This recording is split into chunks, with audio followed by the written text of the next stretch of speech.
ہمارا جو ذمہ دار بنتا ہے جماعت میں، یہ کوئی عہدہ نہیں ہے، کوئی حکومت نہیں ہے، اور باقی ساتھی کو میرے ملازم یا میرے خادم نہیں ہیں، بلکہ مل جل کے ایک نظام ہے. جیسے نماز کے وقت آتا ہے، 10 12 20 آدمی جمع ہیں، ایک کو آگے کھڑا کر دیتے ہیں، نماز پڑھا دو، بس اتنا ہی ہے. تو باقی بھائی جس کو ذمہ دار بنایا جاتا ہے اس کی ذمہ داری ہے اپنے ساتھیوں کا وقت صحیح استعمال کرے.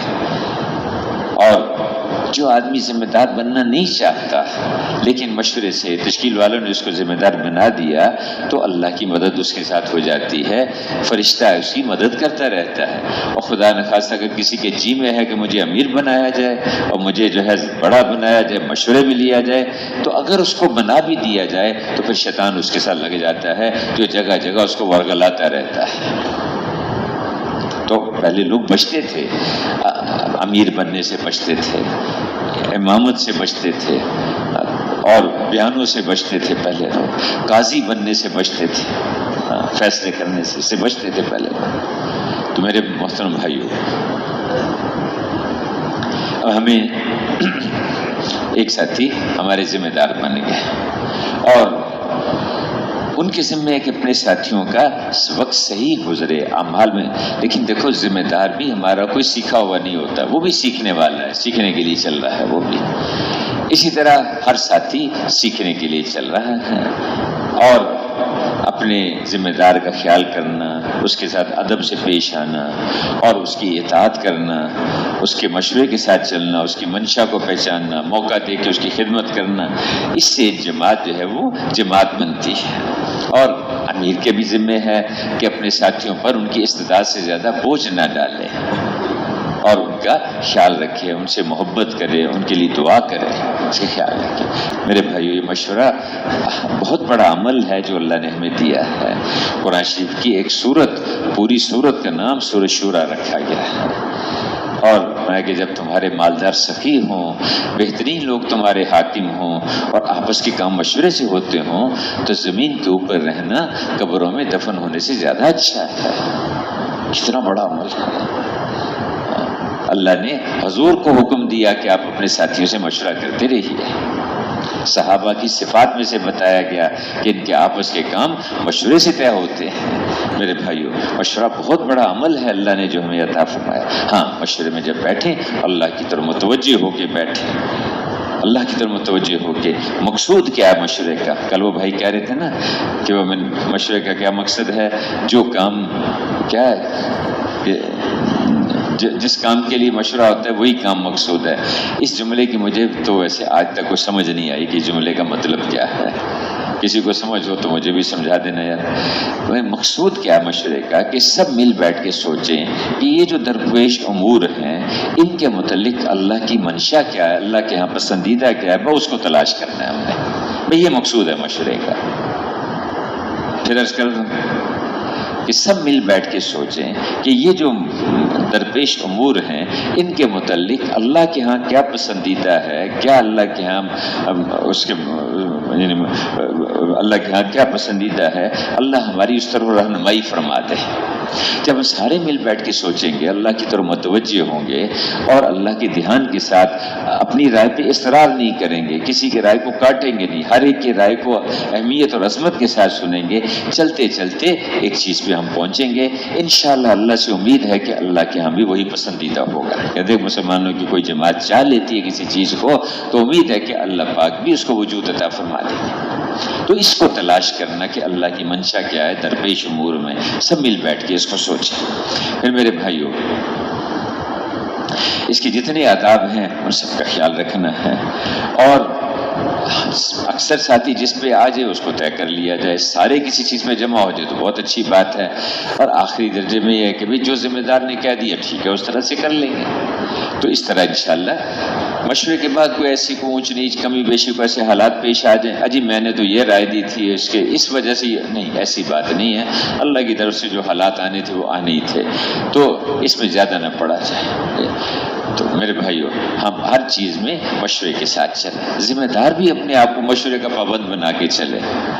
ذمہ دار بھی وہ مشورے میں رکھیں گے، ساتھیوں سے پوچھیں گے، انشاءاللہ جیسے طے ہو جائے گا۔ باقی بھائی کبھی کوئی عمل اس نے کوئی بغیر کسی سے رائے لیے بھی طے کر دیا تو کوئی بات نہیں، لیکن عام طور پہ اس کا معمول نہیں بنانا چاہیے، اس کا خیال رکھنا۔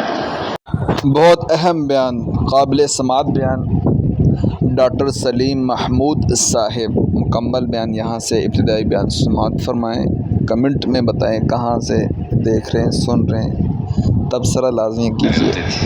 ایسے بھی تھے کہ جن کا سکہ چلتا تھا، جن کا نام چمکتا تھا، آج کیا مٹے نامیوں کے نام ایسے ایسے، زمین کھا گئی آسماں کیسے کیسے، مٹے نامیوں کے نام کیسے کیسے، زمین کھا گئی آسمان کیسے کیسے، سب ایسے دھوکہ ہے، فریب ہے۔ اور دوسرا کا متاع ہے، متاع کس کو کہتے ہیں؟ ایک بڑے عالم تھے، عرب بزرگ تھے، تلاش کر رہے تھے کہ متاع کا مطلب کیا ہوتا ہے۔ دیہات کے لوگ فطرت کے قریب ہوتے ہیں، ان کی بولی بھی فطری ہوتی ہے۔ تو ایک عورت وہاں اس نے صحرا میں ایک جگہ خیمہ لگایا ہوا تھا اور چولہے پہ کچھ کام کر رہی تھی، تو اس کے کچھ برتن، کچھ دو چار چیزیں پڑی ہوئی تھیں وہاں، کچھ پرانے کپڑے کے ٹکڑے جو کوئی جوتا صاف کرنے کے لیے، کوئی برتن صاف کرنے کے لیے گھر میں رکھ دیتے ہیں، وہ پڑے ہوئے تھے۔ اس کا بچہ وہاں کھیل رہا تھا، یہ پاس سے گزر رہے تھے تو اس عورت نے اس بچے کو آواز دی کہ بیٹا وہ متاع پکڑ کے لانا، متاع پکڑ کے لانا۔ تو وہ جو کپڑے کے ٹکڑے پڑے ہوئے تھے نا جی پرانے، اس میں سے ایک ٹکڑا لا کے اس نے ماں کو دے دیا۔ ہاں سمجھ آ گئی متاع کس کو کہتے ہیں، وقتی، عارضی، ہلکے سے معمولی سے فائدے کی چیز، اس کو کہتے ہیں متاع۔ فائدہ لیا پھر پھینک دیا اس کو، جسے ہماری زبان میں ٹیشو پیپر کہتے ہیں، انگریزی کی زبان میں آج کے زمانے میں ٹیشو پیپر استعمال کیا پھینک دیا، بچے متاع وقتی اور عارضی فائدے کی چیز۔ تو میرے بھائیو، اس کا دھوکہ ہے۔ ایک بادشاہ تھا، اس نے اپنے ایک وزیر کا امتحان لیا۔ پہلے لوگ کبھی کبھار اپنے جو متعلقین ہوتے تھے ان کو اس قسم کے سوال پوچھا کرتے تھے تاکہ اندازہ ہو کہ میرے قریب رہنے والے کتنے سمجھدار ہیں، کتنے زیر و دانہ ہیں، اگر کسی مشکل میں پھنس ہو تو میری کتنی معاونت کر سکیں گے۔ اب تو معیار ہی بدل گیا نا، اور کہ جس کے ساتھ اکثریت کس کے ساتھ ہے، مال کس کے پاس ہے، یہ معیار نہیں تھا، اس کو دیکھتے تھے۔ تو اس نے سوال پوچھا اور کہا کہ اتنے دنوں میں اس کا جواب تلاش کر کے لے آؤ، تمہیں ترقی بھی دوں گا، انعام بھی دوں گا، اور اگر اس کا جواب نہ ملا تو پھر تمہیں اپنی ملازمت سے نکلنا پڑے گا۔ تلاش کرتا رہا جواب کئی جگہ، لیکن کوئی تسلی بخش جواب نہیں ملا۔ پریشان تھا کہ وقت بھی ختم ہو رہا ہے، جواب بھی کوئی نہیں سمجھ میں آ رہا۔ آخر بادشاہ نے پوچھا ہے تو کوئی معمولی بات تو نہیں ہوگی۔ ایسے جا رہا تھا، کھیتوں میں سے گزر رہا تھا تو ایک دیہاتی نے دیکھ لیا۔ اس نے دیکھا کہ آدمی تو شہری ہے، کھاتا پیتا ہے، لیکن ہے پریشان۔ اس نے بلا لیا کہ بھائی آؤ بیٹھے، چارپائی بھی بٹھا دیا کہ بیٹھ، پانی وانی پوچھا اس کو۔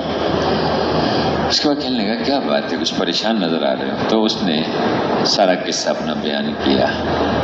تو دیہاتی نے پوچھا وہ سوال کیا ہے؟ کہنے لگا پہلا سوال یہ ہے کہ سب سے بڑا سچ کیا ہے؟ کہ نہیں کوئی مشکل نہیں ہے، موت سب سے بڑا سچ ہے، موت سب سے بڑا سچ۔ ہر ایک کو آنی ہے، ہر جگہ آنی ہے، بڑے بڑے آئے، کوئی اس سے بچ نہیں سکا۔ اور پھر ایک وقت آئے گا کہ سارا زمین و آسمان کا نظام، اس کو بھی موت آ جائے گی، اور ایک دن ایسا آئے گا کہ جو موت کا جو سبب بنتا ہے، جو فرشتہ اسرائیل علیہ السلام، اس کو بھی موت آ جائے گی، اور آگے چل کے پھر موت کو بھی مینڈی کی شکل میں لا کے ذبح کر دیا جائے گا، موت کو بھی موت آ جائے گی۔ تو سب سے بڑا سچ موت ہے۔ کچھ تسلی ہوئی اس کے جواب سے۔ کہنے لگے دوسرا سوال کیا ہے؟ کہنے لگا کہ سب سے بڑا جھوٹ کیا ہے؟ کہ زندگی سب سے بڑا جھوٹ ہے، ابھی ہے ابھی نہیں ہے۔ اجی میں ابھی تو اس سے مل کے آیا ہوں، اب پیچھے پیغام آ گیا کہ جی وہ اس کو دل کا دورہ پڑا ہے، وہیں بیٹھے بیٹھے ختم ہو گیا۔ آپ اٹھ کے گئے، پیچھے وہ گرا اور ختم ہو گیا۔ ایک گاڑی میں جا رہے سے ایکسیڈنٹ ہوا، وہ اسی میں ابھی ہم پشاور میں تھے تو ایک ساتھی سنانے لگے یعنی کہ پچھلے ہفتے ہمارے ایک ساتھی گاڑی میں جا رہے تھے، بیٹا ان کا اس طرح بیٹھا ہوا تھا، تو گاڑی کی جو سیٹ تھی وہ یہاں تک تھی، کندھوں تک تھی، یعنی بعض سیٹیں تو سر تک ہوتی ہیں، وہ کندھوں تک تھی سیٹ۔ تو گاڑی میں بیٹھے ہوئے تھے تو آگے رستہ تو گاڑی رکی ہوئی تھی، پیچھے ایک اور گاڑی آئی تو وہ ذرا تیز تھی تو اس سے وہ سنبھل لی نہیں، تو وہ پیچھے آگے ٹکرائی، معمولی سی ٹکر لگی اس کو۔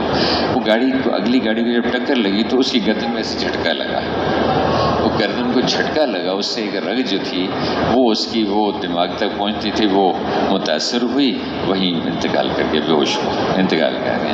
اچھا وہ بعد میں ٹریفک تو آگے نکل گئی، وہ ہارن بجا رہے ہیں، وہ چلے نہیں رہا پیچھے سے، بیٹا چھوٹا بچہ بیٹھا ہوا تھا پاس، اب وہ لوگ آئے دروازہ بھائی تو آگے چلتے کیوں نہیں، کہتے ابا جی سو گئے، ابا جی سو گئے بھیا۔ اس کا یعنی کوئی اعتبار نہیں، اس لیے زندگی سب سے بڑا جھوٹ ہے، سب سے بڑا جھوٹ ہے۔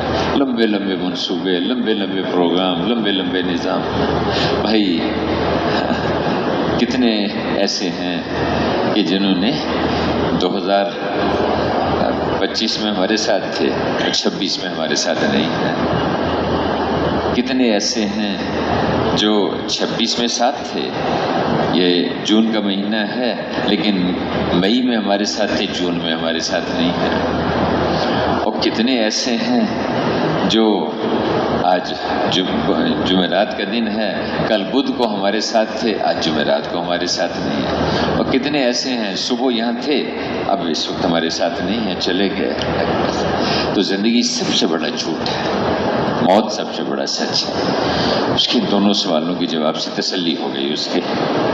میں نے کہا تیسرا سوال کیا ہے کہ یہ بتاؤ کہ سب سے میٹھی چیز کیا ہے، سب سے میٹھی چیز کیا ہے؟ اس دیہاتی نے کہا کہ اس کا جواب میں نہیں بتاؤں گا۔ اس نے کہا بھائی تم نے بڑا احسان کیا، تم نے 2 سوالوں کا جواب دے دیا، اس کا بھی بتا دو۔ اس کا نہیں بتاؤں گا۔ بڑی اس نے منت سے ماجت کی، جو جتنا انعام کہو گے دے دوں گا، جو کہو گے، لیکن اس کا جواب بتا دو۔ وہ مان کے نہ دے، کرتے کرتے آخر میں جب اس نے بہت زور دیا تو اس دیہاتی نے کہا دیکھو وہ سامنے کتا بیٹھا ہوا ہے، اس کے سامنے برتن ہے جس میں وہ دودھ اور پانی پیتا ہے، جاؤ وہاں جا کے اس کتے کا بچا ہوا دودھ پی لو۔ اب اس نے پریشان ہو کے کہا کہ یار ٹھیک ہے تم نہیں جواب دیتے لیکن اتنا گھٹیا کام تو نہ کراؤ مجھ سے، نجس ترین جانور اور ادھر مسلمان، اس کا بچا ہوا اس کا ناپاک دودھ وہ میں پیوں، کہ اور کوئی شرط؟ بھائی ایک ہی شرط ہے میری، کہ جب وہ نہیں مانا کسی طرح تو وہ زیر اٹھا اور جا کے کتے کے سامنے بیٹھ گیا اور وہ برتن اس کے سامنے اٹھایا اور منہ کے قریب لے گیا، پینے لگا۔ جب پینے لگا تو اس دیہاتی نے کہا چھوڑ دو، رکھ دو، واپس آ جاؤ۔ واپس آ کے بیٹھا، کہنے لگا دیکھو، سمجھایا اس کو کہ دیکھو سب سے میٹھی چیز آدمی کی غرض ہے، جس چیز کو آدمی اپنی غرض مقصد بنا لیتا ہے اس کے لیے سب کچھ کرنے کو تیار ہو جاتا ہے، چاہے کتے کا جھوٹا ہی پینا پڑے اس کو، اس کے لیے تیار ہو جاتا ہے۔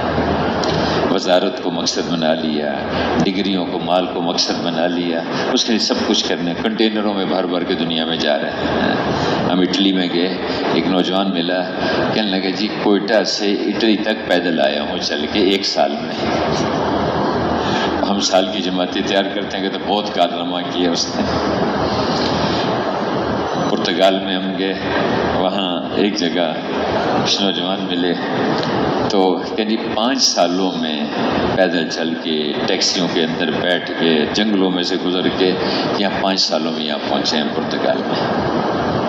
پاناما میں ہم گئے تو 2 آدمی ملے، کہا کہ جی پاکستان سے آئے ہیں، برازیل آئے تھے اور 10,000 کلومیٹر پیدل چل کے صحرا، جنگل، دریا، پہاڑ، پتہ نہیں کہاں سے 3 سال بتائے یا 4 سال بتائے، 10,000 کلومیٹر چل کے یہاں پہنچے ہیں، ہم پاناما میں پہنچے ہیں، آگے جا رہے ہیں امریکہ۔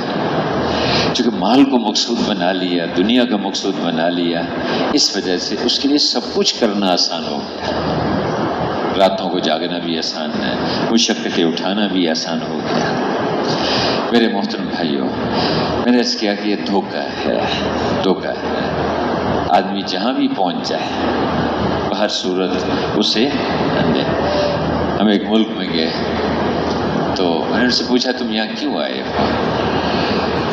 کہنے لگے کہ کچھ مال کمائیں گے، کچھ میں نے کہا اچھا اس سے کیا ہوگا؟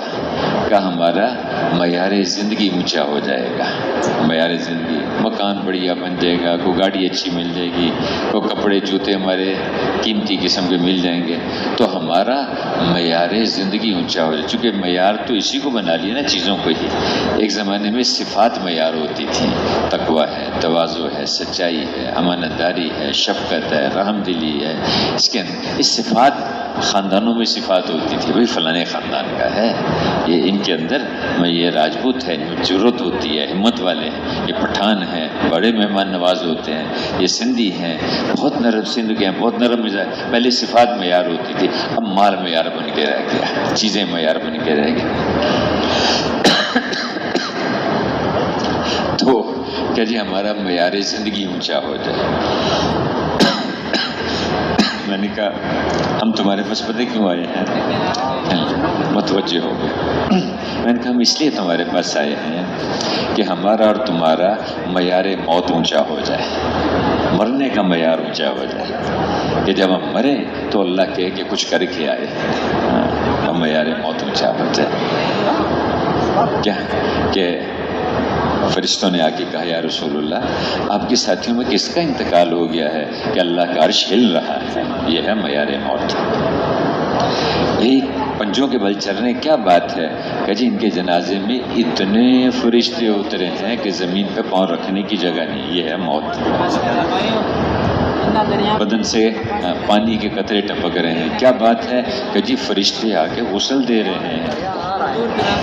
جی دیکھو دیکھو ذرا پیٹ سے کپڑا ہٹا کے دیکھو، یہ مرنے والے کا پیٹ کمر سے لگا ہوا ہے، کیا بات کا بھوک کی وجہ سے اس کی جان چلی گئی۔ کیسے پتہ چلا آپ کو کہ مرا؟ تو فرشتے اس کی طرف کو دوڑے، جب روح لینے کے لیے آئے تو ان کے ہاتھوں میں کھانے پینے کی چیزیں تھیں۔ یہ ہے معیار موت۔ کہ موت کا معیار اونچا کرو، جب اللہ کے پاس جائیں اللہ دیکھ کے خوش ہو جائے۔ جب قبر میں رکھا جائے تو قبر استقبال کرے، واہ واہ واہ واہ، جتنے لوگ میری پشت پہ چلتے تھے تو مجھے ان میں سے سب سے زیادہ محبوب تھا، اب دیکھ تیرے ساتھ کیا سلوک کرتی ہوں۔ عہد نگاہ تک اس کا استقبال ہو رہا ہے، جنت کی کھڑکیاں، جنت کی خوشبوئیں، ہوائیں اس کی قبر میں آنے۔ یہ ہے موت۔ قبر سے اٹھے اور چہرہ اس کا روشن چمکدار ہو، ایمان کا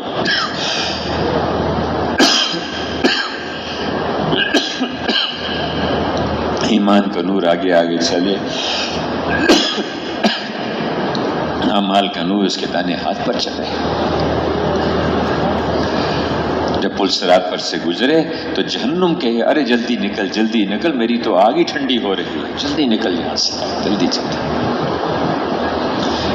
اللہ پاک کے سامنے جب حاضر ہو تو اللہ اس کو دیکھ کے خوش ہو جائے، اللہ پاک خوش ہو جائے اس کو دیکھ کے۔ میرے بھائیوں، موت کو سامنے رکھنا، عقل مند آدمی، سمجھدار آدمی وہ ہے جو موت کو سامنے رکھے اور ہر وقت اس کی تیاری میں لگا رہے، ہر وقت اس کی تیاری میں لگا رہے۔ میرے بھائیوں اور دوستوں، اللہ نے آخرت کی، دنیا کی جتنی بھی پریشانیاں، جتنے بھی مسائل ہیں اور جتنی کامیابیاں عزتیں ہیں، اس کے لیے اللہ نے ایک راستہ بتایا ہے۔ اس راستے پہ چل کے انسان کامیاب ہوں گے اور پریشانیوں سے بچیں گے۔ ایک زندگی ہے جو اللہ نے آسمانوں سے زمین پہ اتاری ہے، وہ زندگی جن انسانوں میں ہوگی وہ انسان کامیاب ہوں گے، مزے کریں گے، دنیا کے اندر راحتیں، عزتیں، امن، چین، سکون، محبتیں ہوں گی، اور مرنے کے بعد ہر سطح پہ ایسے لوگ کامیاب ہوں گے. وہ زندگی جب انسانوں کے اندر وجود میں آتی ہے. اور میرے بھائیوں، یہ زندگی انسانوں کو انسان بناتی ہے. زندگی انسان کو انسان بناتی ہے، ورنہ اگر وہ زندگی نہ رہے تو کیا فرمایا؟ اولئک کالانعام، یہ تو جانور ہیں، بلکہ بل ہم اضل، یہ تو جانوروں سے بھی گھٹیا، ان سے بھی بدتر ہو گئے. وہ زندگی جب نکل جاتی ہے، جس معاشرے میں اور جن گھروں میں اور جن بستیوں میں وہ زندگی نہیں رہتی، وہاں تو عذاب اور پریشانیاں اور مصیبتیں ہوتی ہیں. جیسے جنگل میں جاتے ہیں تو جنگل میں ہر وقت خطرہ ہوتا ہے. کوئی شیر آئے گا چیر پھاڑ دے گا، بھیڑیا آئے گا وہ کاٹے گا، چیتا آ کے حملہ کرے گا، سانپ بچھو ڈسیں گے. ہر وقت آدمی پریشان چکنا ہوتا ہے.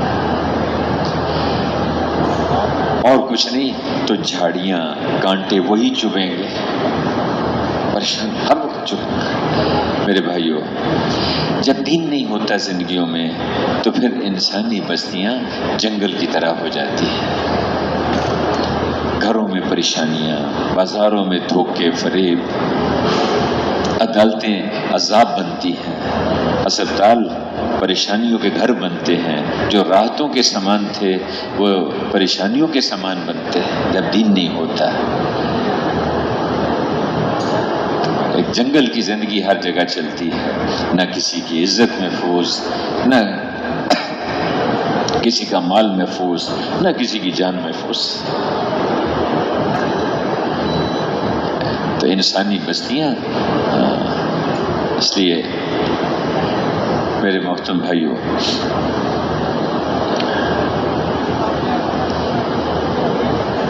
ایک راستہ ہے کہ دینی زندگی وجود میں آئے.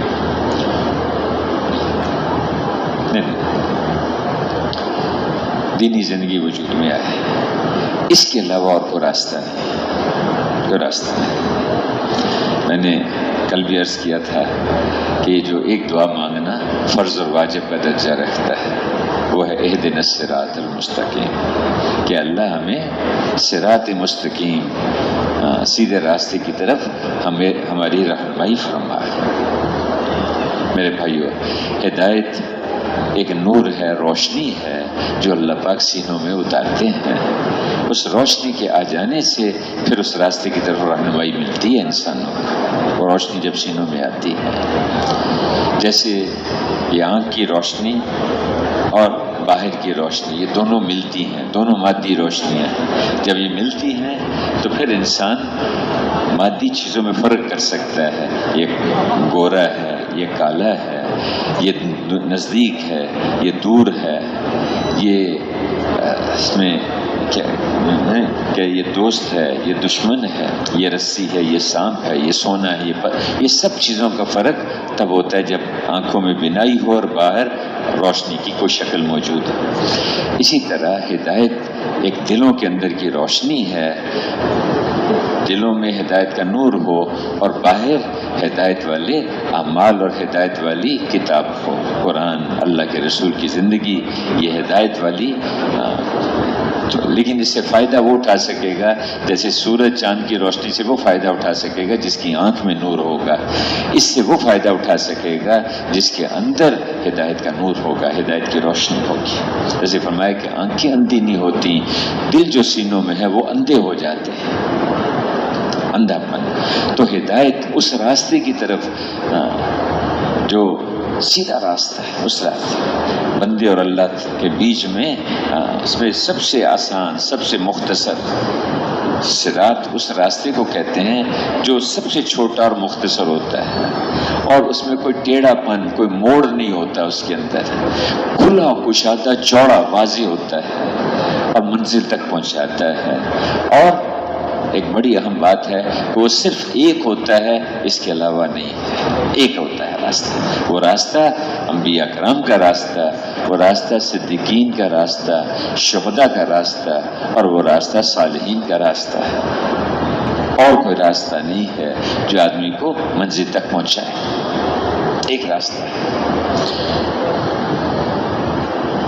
میرے محترم بھائی اور دوستو، اس کی مکمل ترین جو شکل ہے وہ رسول اللہ صلی اللہ علیہ وسلم کے ذریعے سے اللہ نے انسانیت کو عطا فرمائی، اور اتنی مکمل ہے کہ اس میں کسی جملے کے اضافے کی اور کسی کی کمی کی گنجائش نہیں ہے۔ ہاں، سمجھانے کے لیے علماء کرام بعض چیزیں بتائیں گے، اس کی وضاحت کریں گے، وہ الگ بات ہے، لیکن کسی چیز، اس لیے قرآن ایسا اتارا، ایک زبر کو زیر نہیں کرنے دیں گے، ایک نقطے کو اوپر سے نیچے نہیں کرنے دیں گے، کر کے دیکھیں، انتظام ایسا کر دیا کہ اب اس میں کسی چیز کمی اضافے کی گنجائش نہیں ہے۔ اللہ کے رسول کے ارشادات واضح کر دیے، سب ایسے جمع کر کے رکھ دیے، کھلا اس میں کھرا کھوٹا سامنے رکھ دیا، سب امت کے سامنے۔ صحابہ نے پھر عمل کر کے اس پہ دکھا دیا کہ ہاں یہ زندگی ہے جس کو وجود میں لانا ہے۔ میرے بھائیوں، ایک مکمل ایک یہودی حضرت عمر رضی اللہ عنہ کے پاس آیا، کہنے لگا کہ قرآن میں ایک آیت اتری ہے، اگر یہ ہمارے ہاں اترتی تو ہم اس دن عید کا دن مناتے ہیں۔ پوچھا کون سی آیت؟ کہنے لگے جس میں اللہ پاک نے یہ فرمایا کہ آج ہم نے آپ کے دین کو مکمل کر دیا ہے، اور اب قیامت تک اللہ اسی اسلام سے ہی راضی رہیں گے اور کوئی دین نہیں اب چلے گا۔ تو کہنے لگے کہ حضرت عمر رضی اللہ عنہ نے فرمایا کہ ہاں مجھے معلوم ہے یہ آیت کب اتری تھی، اس دن تو ہماری 2 عیدیں تھی، اس دن ہماری 2 عیدیں تھی۔ یہ آیت حجۃ الوداع کے موقع پر عرفات کے میدان میں وہاں اتری تھی۔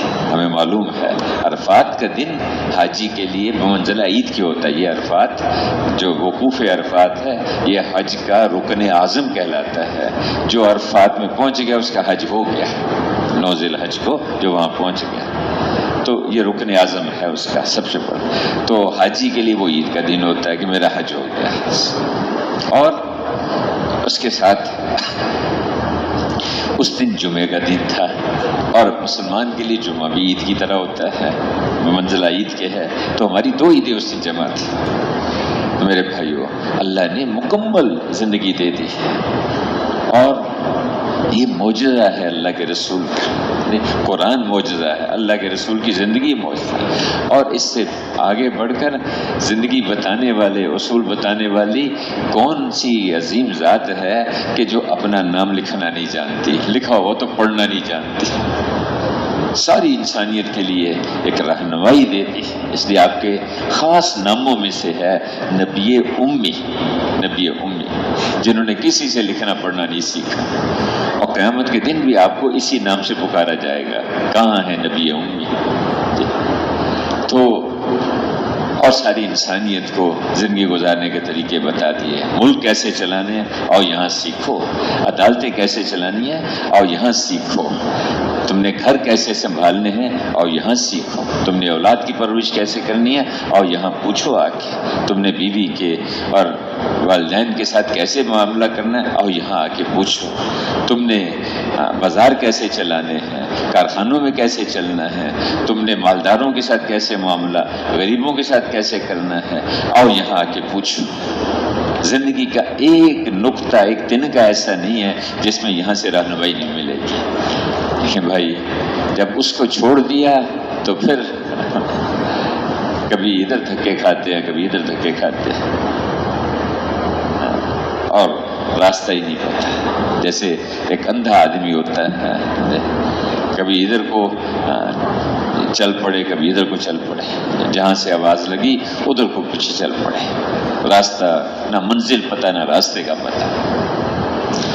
میرے بھائیو، ایک راستہ ہے کہ پوری امت پورے دین پر آئے، کوئی راستہ اس کے علاوہ نہیں ہے۔ نہ حکومتوں سے مسئلے حل ہوں گے، نہ مال سے مسئلے حل ہوں گے، نہ جو ہتھیاروں اور فوجوں سے کام بنیں گے، جب تک اس پہ نہیں آئیں گے۔ یہ پتھر پہ لکیر ہے، پچھلی ساری قوموں کے واقعات اٹھا کے دیکھ لیں، حکومتوں میں رکھ کے اللہ نے سر پہ جوتے لگوائے، بتاؤ کامیابی کیسے ملے گی؟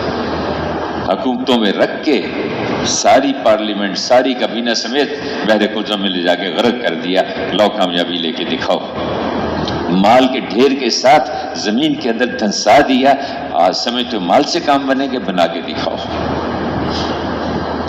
زرعی ترقی، پورا ڈیم اوپر توڑ دیا، سد معرب 70 نہریں نکلتی تھی اس سے، اتنا بڑا ڈیم بنا رکھا، پورا ڈیم اوپر توڑ دیا، کام بنا کے دکھاؤ۔ بدنی قوت، ہاں جاندار مضبوط، اور میں نے فرشتے کی چیخ کے ذریعے سے سینے پھاڑ دیے، ہوا کے ذریعے سے اٹھا اٹھا کے پھینکا، پٹک پٹک کے پھینکا، کہیں سیلاب بھیج کے غرق کر دیا، کہیں بستیوں کو اٹھا کے اکھاڑ کے پھینک کے اوپر کنگرے پتھر برسا دیے، کہیں چھوٹی چھوٹی چڑیاں ان کے منہ میں کنکریاں بھیج کے پورے ہاتھیوں کے لشکر کی صفائی کر دی۔ ضابطے ہیں، اور یہ ضابطے اللہ کے ضابطے بدلتے نہیں ہیں، جیسے اللہ نہیں بدلتے، اللہ کے قانون بھی نہیں بدلتے، اللہ کے قانون نہیں بدلتے، اللہ کی سنتیں نہیں بدلتی۔ جہاں دین ہوگا کامیابی ملے گی، جہاں دین نہیں ہوگا ذلت اور رسوائی دنیا میں، پریشانیاں مصیبتیں دنیا میں، اور مرنے کے بعد کے دھکے وہ پتہ نہیں کتنے بڑے پیمانے پہ ہوں گے۔ یہ صدر صاحب کو بھی یہ بات سمجھانے کی ہے، وزیر صاحب کو بھی سمجھانے کی ہے، ایک جھونپڑی میں رہنے والے فقیر کے بھی سمجھنے کی بات ہے، عورت بھی مرد سب اس بات کو ہر ایک کے سمجھنے کہ اس کے علاوہ کوئی راستہ نہیں ہے۔ جتنے راستے ہیں پریشانیوں اور صحراؤں میں پھینک دینے والے ہیں، ایک راستہ ہے، ایک بندہ۔ میرے بھائیو، اس زندگی پہ ہر مسلمان آئے، اس زندگی کو رسول اللہ صلی اللہ علیہ وسلم نے محنت فرما کے وہ زندگی وجود میں لائے تھے۔ 13 سال مکہ معظمہ میں دھکے کھائے، لوگوں کی طرف سے تکلیفیں سہیں، گالیاں دیں، پتھر مارے، انہوں نے سب کچھ برداشت کیا، لیکن اس زندگی پہ سودا نہیں کیا۔ مکہ جیسا محبوب شہر چھوڑنا پڑا، چھوڑ دی، ہجرت کر کے روتے ہوئے جا رہے تھے، کیا کروں تیرے لوگ رہنے نہیں دیتے یہاں پر، 40 سال سے تو رہ رہے تھے، اب کیوں نہیں رہنے دیتے؟ آپ چھوڑ دیں، دعوت چھوڑ دیں، محنت چھوڑ دیں، جیسے پہلے رہتے تھے ویسے ہی رہیں یہاں پر، پہلے بھی عزت تھی اب بھی عزت ملے گی، نہیں یہ نہیں ہوگا، محنت نہیں چھوڑے گے۔ اور یہاں 2.5 گھنٹے نہیں دیے جاتے ہم سے روزہ نہیں دیا جاتا یہاں۔ مکہ جیسا محبوب شہر چھوڑ دیا، سب برداشت کیا، لیکن محنت میں کمی آئی، یہ نہیں ہوگا۔ مدینہ میں جا کے ایک نقشہ قائم فرما دیا کہ دیکھو یہ ہے مسلمانوں کی بستی، یہ ہے مسلمانوں کی بازاروں کے احکامات، عدالتوں کے فیصلے، گھروں کی زندگی، وہ سب اس کے بیچ میں مسجد ہے۔ مسجد والی زندگی ذریعہ بنتی ہے سارے شعبوں میں اللہ کے احکامات کے چالو ہونے کی۔ آج تو مسجد صرف نماز کی جگہ بن کے رہ گئی۔ اللہ کا شکر ہے آہستہ آہستہ وہ چیزیں مسجد میں واپس آ رہی ہیں۔ حضرت مولانا یوسف رحمۃ اللہ علیہ نے حیات الصحابہ میں مستقل ایک عنوان باندھا ہے کہ حضور کے زمانے میں، صحابہ کے زمانے میں مسجدیں کن اعمال سے آباد ہوتی تھی؟ مسجدیں تو زندگیاں بدلنے کا ذریعہ تھی، قومیں اس سے چمکتی تھی، قومیں اس سے بنتی تھی، اس لیے سب سے پہلے مسجد بنائی جاتی تھی، اس کے بعد باقی چیزوں کے بارے میں فکر کی جاتی تھی۔ میرے بھائیو، ہم اللہ کے راستے میں نکلے ہیں اس محنت کو سیکھنے کے لیے، اور اس زندگی کو اپنے اندر بھی لانا، اور باقی دنیا کے انسانوں کو بھی اس زندگی کی طرف متوجہ کرنا، اس پہ لانے کی کوشش کرنا۔ ہم اس لیے نکلے، ہم سے وہ محنت چھوٹ گئی، بھول گئے ہم اس محنت کو چھوٹ۔ میں نے کل عرض کیا تھا نا کہ باغ کے مالیوں نے باغ کی رکھوالی چھوڑ دی، نتیجہ کیا ہوا کہ سارا باغ اجڑ کے ویرانہ بن گیا، سارا باغ اجڑ گیا۔ ایمان میں ضعف آیا، عبادات میں کمی آئی، اخلاق میں بگاڑ آیا، معاشرت اس کے اندر فساد آیا، حتیٰ کہ مسلمان نوجوان اسلام کے اصولوں کا مذاق اڑانے لگ گئے۔ میرے محترم بھائیوں، ہم سے یہ بہت بڑا قصور ہوا، بہت بڑی چوک ہوئی، غلطی ہوئی من حیث الامت، اس پہ ہم اللہ سے معافی مانگیں۔ اب جو ہم اللہ کے راستے میں نکلے ہیں، ہم اس محنت کو سیکھنے کے لیے اور اس محنت والا بننے کے لیے ہم نکلے، اس کام والا بننے کے لیے نکلے۔ میرے بھائیوں، یہ نکلنا اللہ کے ہاں بڑا قیمتی ہے، بہت قیمتی ہے۔ ایک صبح یا ایک شام اس محنت کی نسبت پہ اللہ کے راستے میں لگا دی تو کہ کتنا کہ ساری دنیا اگر کسی کو دے دی جائے اور وہ اس کو اللہ کے نام پہ صدقہ کر دے، جو اجر اور ثواب اس کو ملے گا اس سے زیادہ ایک صبح اور یا ایک شام اللہ کے راستے میں لگانے کا اجر ملے گا۔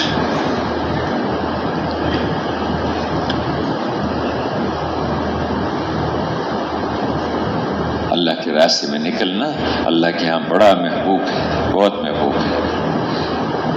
میرے بھائیوں، اس نکلنے کے اپنے تھوڑی دیر کے لیے ایک گھڑی اللہ کے راستے میں لگانے تو گھر کی 60-70 سال کی عبادت سے زیادہ اجر مل جائے گا اس کو۔ اسی طرح اللہ کے راستے میں نکل کے جو اعمال کیے جاتے ہیں ان اعمال کی قیمت بڑھ جاتی ہے۔ ہر عمل لاکھوں کروڑوں گنا اجر رکھتا ہے۔ ایک عورت حضور کے پاس آئی، یعنی یا رسول اللہ، یہ لوگ اللہ کے راستے میں نکلتے ہیں تو مجھے کوئی عمل بتا دیں، میں گھر میں رہ کے وہ عمل کرتی رہوں اور مجھے وہ ثواب مل جائے جو ان کو اللہ کے راستے میں نکلنے پر ملتا ہے۔ آپ نے کہا کہ ہاں، ایک طریقہ ہے کہ جب یہ اللہ کے راستے میں نکلیں تو نماز کی نیت باندھ لے، نماز کے لیے کھڑی ہو جا، اور جب تک واپس نہ آ جائے سلام نہیں پھیرنا تم نے۔ جب یہ نکلے تو روزے کی نیت کر لینا، جب تک واپس نہ آ جائے افطار مت کرنا، اور جب یہ نکلے تو اللہ کا ذکر شروع کر دینا اور ان کے واپس آنے تک خاموش مت ہونا۔ یا رسول اللہ، اتنی لمبی نماز، روزہ، ذکر کس کے بس میں ہے؟ فرمایا کہ اگر تو کر بھی لے، نہیں کر سکتی، اگر تو کر بھی لے تو بھی اللہ کے راستے میں نکلنے والوں کے اجر کا 10واں حصہ بھی نہیں پا سکتی۔ یہ نکلنا اتنا قیمتی ہے۔ میرے بھائیوں، مال خرچ کرنا، اسے کہتے ہیں حوصلے سے خرچ کرے آدمی، حوصلے سے خرچ کرے، اللہ کے راستے میں خرچ کرنا ہے، مال خرچ کرنا۔ ایک صاحب حضور کے پاس آئے کہ یا رسول اللہ، میرے پاس کچھ مال ہے، اچھا خاصا مال ہے، اس کا میں کچھ حصہ خرچ کر دوں تو کیا مجھے وہ اجر مل سکتا ہے جو اللہ کے راستے میں نکلنے والوں کو ملتا ہے؟ پوچھا کتنا مال ہے تیرے پاس؟ کہا جی 6000۔ اب وہ 6000 واضح نہیں ہے کہ 6000 درہم تھے یا دینار تھے۔ اگر وہ درہم تھے تو اس کو 5000 سے ضرب دے دو تو پتہ نہیں وہ 30 کروڑ یا 3 کروڑ بنیں گے آج کے زمانے کے حساب سے۔ 5000 سے اس کو ضرب دے دو، اور اگر وہ دینار تھے، 6000 دینار تھے تو پھر اس کو تقریباً اس کو 1.5 لاکھ سے ضرب دے دو، پتہ نہیں کتنا اربوں بنے گی، کتنا اچھا خاصا مال تھا۔ تو آپ نے فرمایا کہ تو کہہ رہا ہے نا اس کا میں کچھ حصہ خرچ کروں، میں کہتا تو سارا ہی خرچ کر دے، تو بھی اللہ کے راستے میں نکلنے والوں کی نیند کا ثواب بھی نہیں پا سکتا۔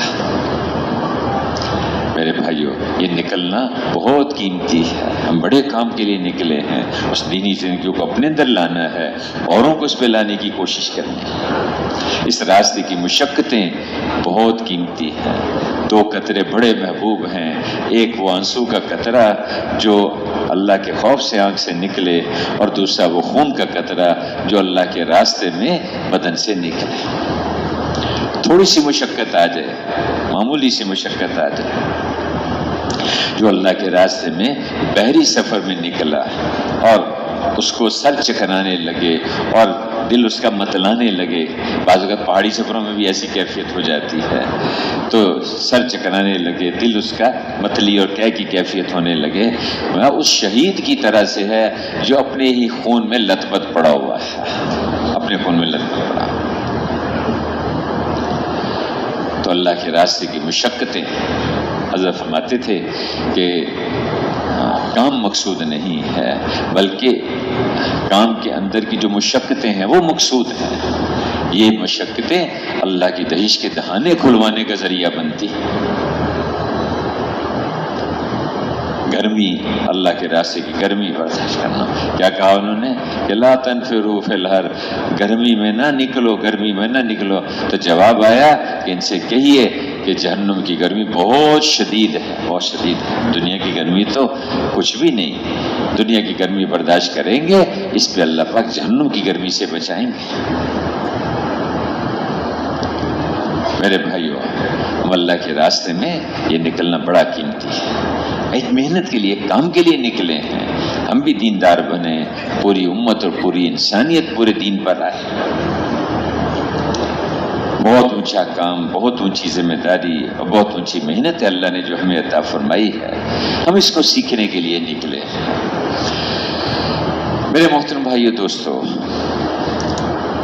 دیکھیے جو عملی کام ہوتے ہیں وہ آدمی کر کے سیکھتا ہے، جو کرتا ہے وہ سیکھتا ہے۔ دیکھ کے، سن کے، پڑھ کے اندازہ تو ہو سکتا ہے لیکن سیکھتا نہیں ہے اس سے۔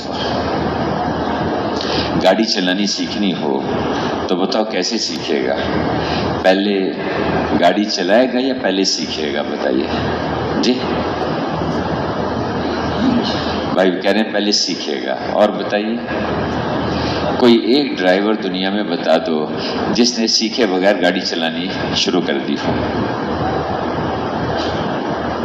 چلائے بغیر جس نے سیکھ لیا ہو، چلائے بغیر جس نے گاڑی سیکھ لی ہو۔ بھائی چلائے گا پہلے پھر سیکھے گا، جو چلائے گا نہیں سیکھے گا کیسے؟ جو آٹا گوندے گا نہیں اس کو آٹا گوندنا کیسے آئے گا؟ تو کوئی بھی کام جو عملی کام ہوتے ہیں جب کرتا ہے آدمی پھر سیکھتا ہے، جب کرے گا پھر سیکھے گا۔ تو یہ محنت، اس کو سیکھنا ہے تو اس کے لیے کرنا شروع کرتا ہوں۔ اس کا طریقہ یہ ہے کہ آدمی کا، جیسے ایک آدمی اس میں تجارت خرید و فروخت کرتا ہے، آہستہ آہستہ سیکھ لیتا ہے، پھر تاجر بن جاتا ہے۔ حالانکہ سبزی پھل وغیرہ ہم سبھی خریدنے کے لیے جاتے ہیں لیکن ہمیں کوئی تاجر نہیں کہتا۔ اسی طرح ایک آدمی ذمہ دار ہے تو ذمہ دارہ جو ہے وہ کوئی تو گندم سبزیاں وغیرہ ہم سارے ہی کھاتے ہیں، بعض گھروں میں گملے میں کوئی پودے پھول بھی لگا، لیکن ان کو کوئی ذمہ دار نہیں کہتا ہے۔ ذمہ دارہ تو ایک فن ہے، ایک محنت ہے جو آدمی سیکھتا ہے محنت کر کے۔ اسی طرح میرے بھائیو اس محنت کو بھی سیکھنا ہے۔ دیکھو کوئی بھی کام سیکھنا ہو تو تین چیزیں ضروری ہوتی ہیں۔ ایک ہے وقت فارغ کرے آدمی، بغیر وقت فارغ کے کوئی کام نہیں آدمی سیکھ سکتا۔ بھائی جوتا بنانے کا، مرمت کرنے کا کام سیکھنا ہو اس کے لیے بھی وقت چاہیے۔ بال بنانے ہیں، بال کاٹنے ہیں، اس کا طریقہ سیکھنا ہو اس کے لیے بھی وقت چاہیے، وقت فارغ کرے گا۔ دوسرا کام اس ماحول میں جائے گا جہاں وہ فن سیکھا جاتا ہے۔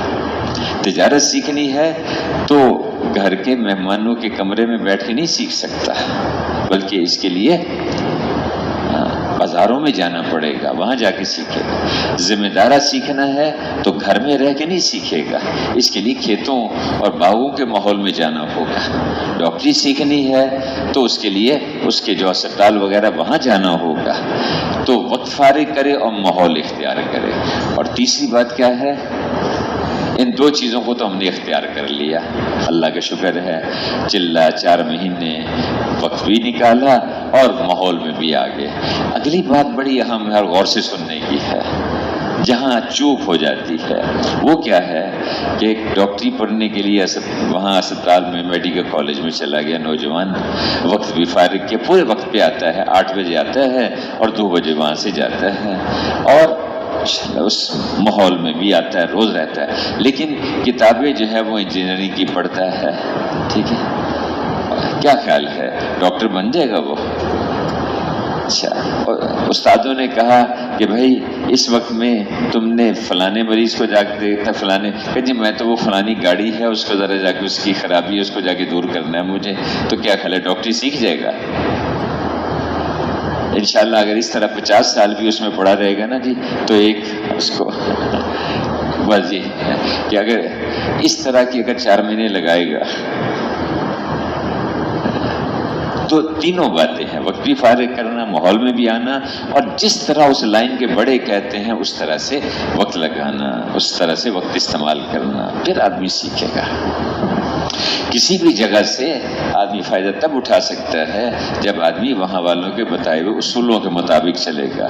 بڑے ذمہ داروں نے کہا کہ دیکھو ہل چلاؤ بیج ڈالو، پانی لگاؤ، بہت اچھی بات ہے، میری زمین ہے، میں اس میں سارے کام کروں گا۔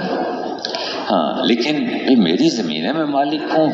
گندم کی بجائی ہوتی ہے نومبر میں اور کٹائی ہوتی ہے اپریل میں، چاول کی بجائی ہوتی ہے جولائی میں اور اس کی کٹائی ہوتی ہے اکتوبر میں۔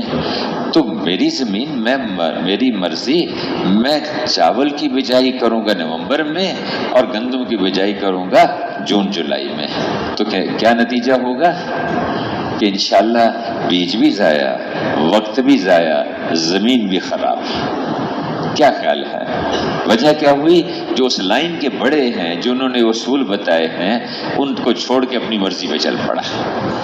یہ جو ہدایات ہیں اور اس کا جو مذاکرہ ہے میرے بھائیوں، وقت بھی ہمارا، جان بھی ہماری، مال بھی اپنا خرچ کر رہے ہیں ہم۔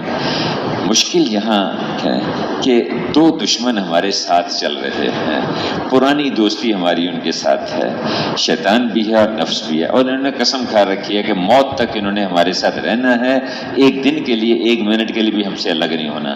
ہر موقع پر کوشش کریں، کبھی ادھر لے جائیں گے، کبھی ادھر کھینچیں گے۔ اور ان دونوں نے مل کے ایک تیسری پٹاری تیار کی ہے جو ہماری جیبوں میں پڑی ہوتی ہے، اور وہ بہت بڑا سبب ہے، بہت بڑا راستہ ہے اور اس میں اپنے وقت کے ضائع کرنے کا۔ اس لیے میرے بھائیوں، یہاں وہ فائدہ اٹھا سکے گا جو ان اصولوں کے مطابق چلے گا۔